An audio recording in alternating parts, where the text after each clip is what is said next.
Hi everyone, I'm Kevin Nelson for Catholic Newsbreak. Here's what's going on this week in the news. We begin from the Vatican. A Vatican statement released this week said Pope Benedict XVI did not know about the controversial statements by British-born Bishop Richard Williamson when he lifted the excommunication of him and 3 other traditionalist bishops ordained illicitly in 1988.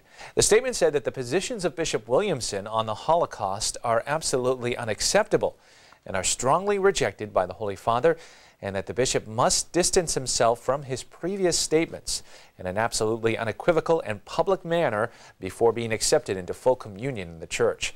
Bishop Williamson has made statements minimizing the full extent of the Holocaust.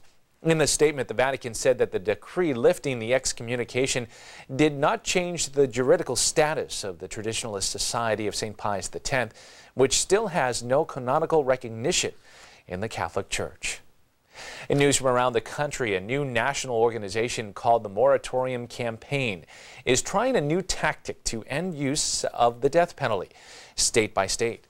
The campaign, which is based at the Martin Luther King Jr. Catholic Student Center at Southern University in Baton Rouge, Louisiana, hopes to convince physician licensing boards or medical societies in each state to declare it unethical for doctors to participate in executions, thus making it impossible for states to carry out their own protocols for capital punishment.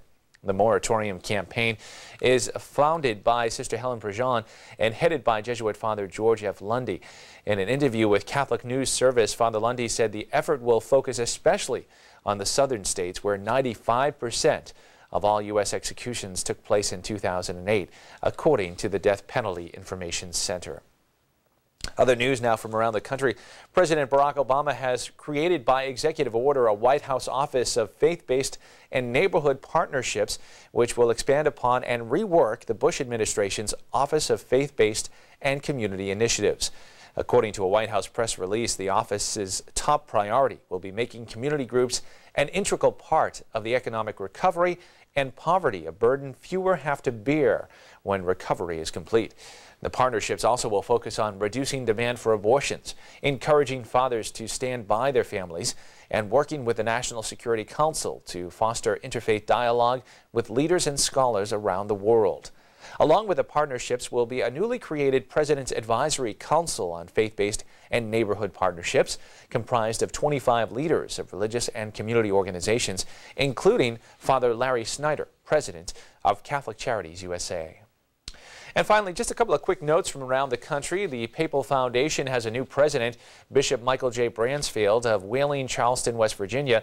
Bishop Bransfield is succeeding Cardinal Theodore McCarrick, retired Archbishop of Washington, who served as president for more than 10 years.